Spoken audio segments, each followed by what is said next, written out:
Hello everyone, welcome my channel. চলো আজকে আলোচনা করব আমরা কিভাবে সঠিক পদ্ধতিতে ইউটিউবে শর্টস ভিডিও আপলোড করা যায়। অনেকেই বলে যে আমরা শর্টস ভিডিও আপলোড করলে ভিডিওতে ভিউজ আসছে না।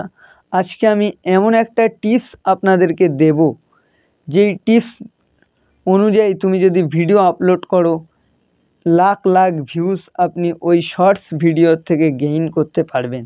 তাই মেলা কথা না বাড়িয়ে সরাসরি আমরা ভিডিওতে চলে যাব।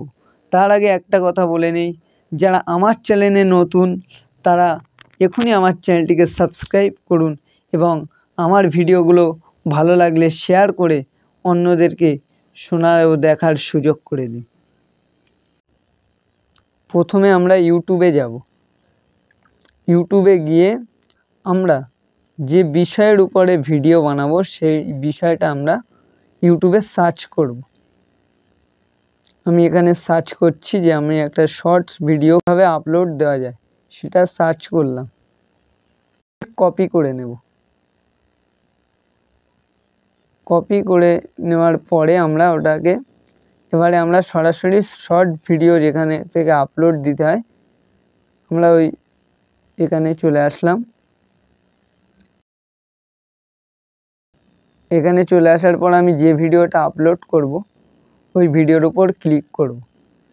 ক্লিক করে চলে আসলো আমার ভিডিওটা। এখানে কোনো কাজ নেই। প্রসেসিং হওয়ার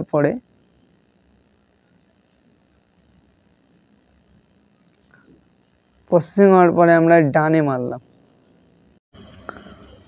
তারপরে আমরা নিচে রাইট চিহ্নই মারব। তারপরে এখানে আমার ভিডিওতে অডিও আছে, তাই অডিও মারলাম না, আমরা সরাসরি ঢুকে গেলাম।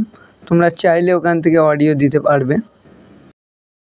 আমরা ওটা কপিটাকে পেস্ট করব, তারপর হ্যাশট্যাগ দেব। হ্যাশট্যাগ দেওয়ার পরে হ্যাশট্যাগের পাশে লিখব শর্টস। যে শর্টসে বেশি ভিউজ সেইটা আমরা ওখানে পেস্ট করে দেবো। পেস্ট করে দেওয়ার পরে ফের একটা শর্টস লিখতেও পারেন, নাও পারেন। তারপরে আমরা সরাসরি আপলোড শর্টস ওখানে মারবো এবং আপলোড হয়ে যাবে ভিডিওটা।